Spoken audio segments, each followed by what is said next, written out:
Hello दोस्तों, SR Hindi कहानियाँ में आपका बहुत बहुत स्वागत है। दोस्तों, हमारी आज की कहानी है पेंशन। बहू, बाबूजी के लिए जरा एक कप चाय बना दो। माँ जी, सुबह से 2 चाय हो गई, अब हम खाना बनाने की तैयारी कर रहे हैं, चाय वाय तो ना बनेगी। कहकर दोनों बहुएं अंजना निशा काम में लग गईं। दोपहर के खाने का वक्त हो गया। सुभाष जी बोले, आशा जी भूख लगी है, खाना लगा दीजिए। जी अभी लगाती हूँ, बोल रसोई में पहुँच सारे पतीले और रोटी का डब्बा खोलकर देखा तो कुल मिलाकर एक ही व्यक्ति का खाना पड़ा था। उन्होंने तुरंत थाली में लगा सुभाष जी को परस दिया। एक पापड़ मिलेगा? जी अभी लाई, बोलकर देखा डब्बे में पापड़ नहीं थे। बुझे मन से वापस आ गई। जी शायद खत्म हो गए हैं, अभी मंगवा लूंगी, शाम को खा लेना, बोलकर चुप हो गई। देख रहा हूँ आजकल अचार, पापड़, सलाद, नमकीन खाने में कोई ना कोई कमी रहती है।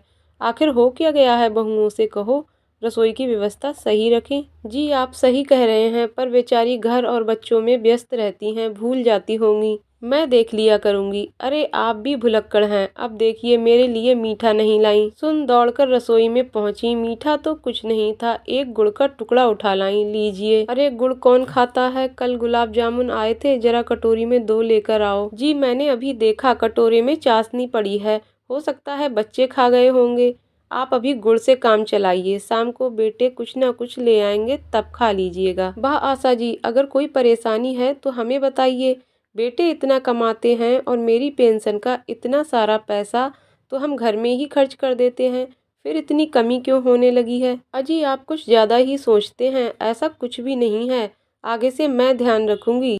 चलिए अब जाकर आराम कीजिए, शाम को सैर पर भी जाना है। ठीक है, जैसी तुम्हारी आज्ञा।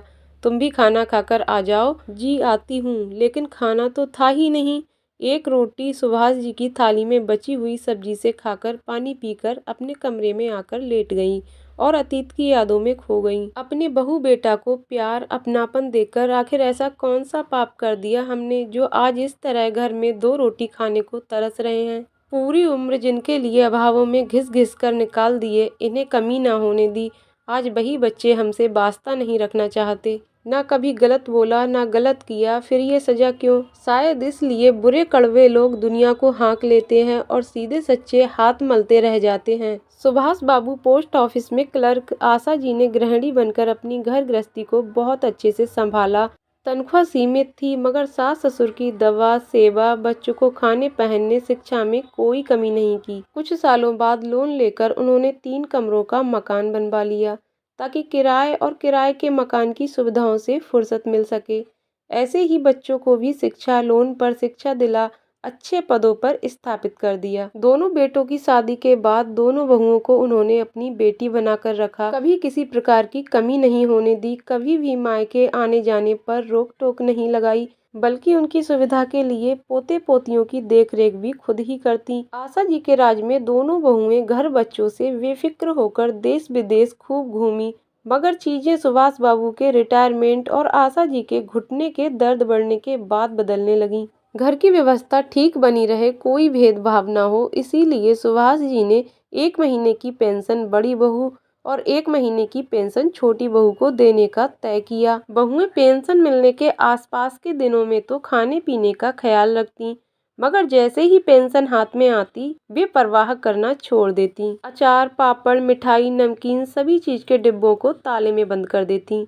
खाना भी 2 की जगह 1 व्यक्ति लायक बनाती। बुढ़ापे में भूख ज्यादा ही लगती है, क्या करें? अगर आशा जी सोचे कि अपने हाथ से कुछ बना ले, तो रसोई के सारे सामान में ताला लगा देकर चली जाती और पानी पीकर अपने आप को संयमित कर लेती। गलती से अगर सुभाष जी बाजार से कुछ खाने पीने का सामान लाते हैं तो कहती आपको शर्म करनी चाहिए, ऐसे घर में छुप छुप के खाना बुरी बात है। कल को अगर हमने छुपा दिया तो आप हम पर इल्जाम नहीं लगाना।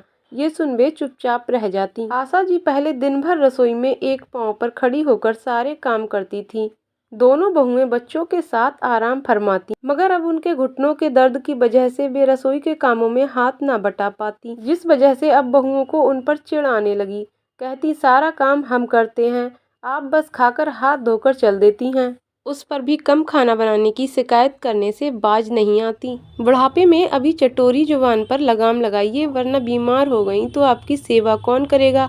जब तक भगवान का बुलावा नहीं आता, इंसान अपनी इच्छा से तो मर नहीं सकता। मगर अब सारा जीवन घर को समर्पित करने के बाद लाचारी में सुकून की 2 रोटी नसीब ना हो तो ऐसा जीवन किस काम का। इसीलिए उम्र का कोई भी पड़ाव हो, अपने आत्मसम्मान को बनाए रखना है। उसके लिए प्रयास हमें खुद ही करने होंगे, किसी के भरोसे नहीं रहना चाहिए। सोचते हुए उन्हें कब नींद आ गई पता ही नहीं चला। 5 बजे सुभाष जी ने उन्हें उठाया और कहा, आशा जी, आप मेरे साथ सैर पर चलेंगी? जी जरूर चलूंगी, कहते हुए तैयार हो गईं। महीने के आखिरी दिन चल रहे थे, इसीलिए बेटे भी शाम को कुछ न कुछ मिठाई ले आते।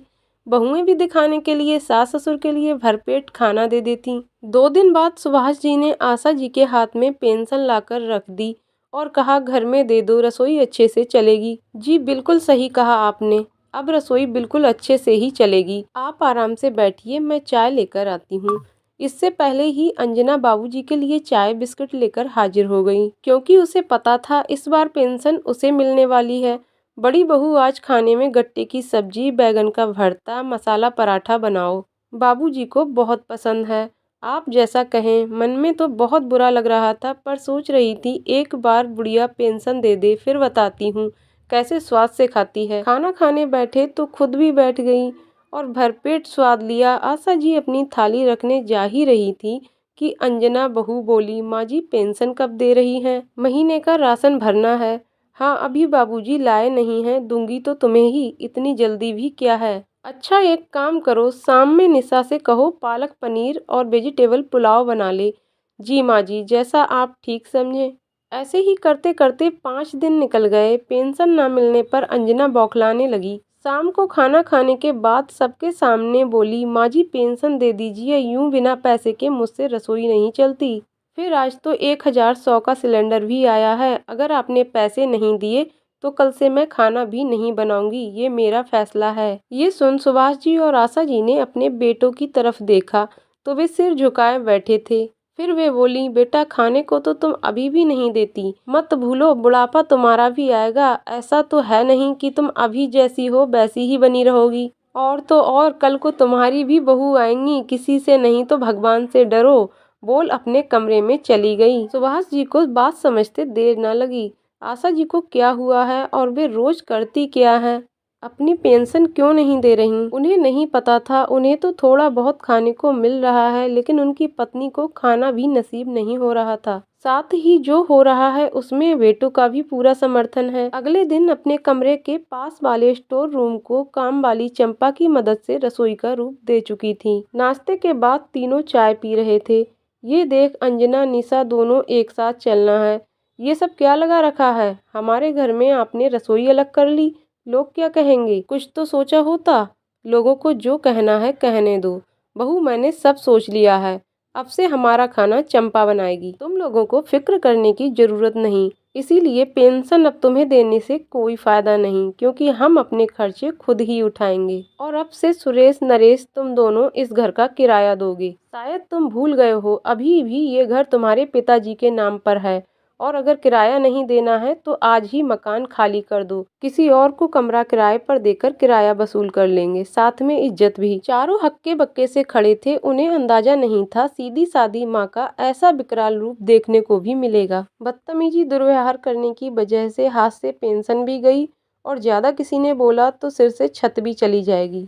पर अब पछताए होत का जब चिड़िया चुन गई खेत। दोस्तों, जो गलत कर रहे थे उन्हें सबक सिखाना तो बनता ही था, क्योंकि जिसने जीवन भर संघर्ष किया उसे भी जीवन शांति से जीने का पूरा अधिकार है। हम क्यों भूल जाते हैं, जब माँ दुर्गा के रूप में आशीर्वाद देती है तो माँ काली के रूप में सर्वनाश भी कर सकती है। इसीलिए अपने बुजुर्गों का सम्मान कीजिए। अगर कोई मतभेद है तो मिलजुल कर सुलझाइए, रास्ते जरूर निकलेंगे। बिना कोशिश करे हार मत मानिए। दोस्तों, आपको कहानी कैसी लगी कमेंट करके जरूर बताइएगा। कहानी पसंद आई हो तो वीडियो को लाइक शेयर करें और चैनल को सब्सक्राइब करें। वीडियो को अंत तक देखने के लिए बहुत बहुत धन्यवाद।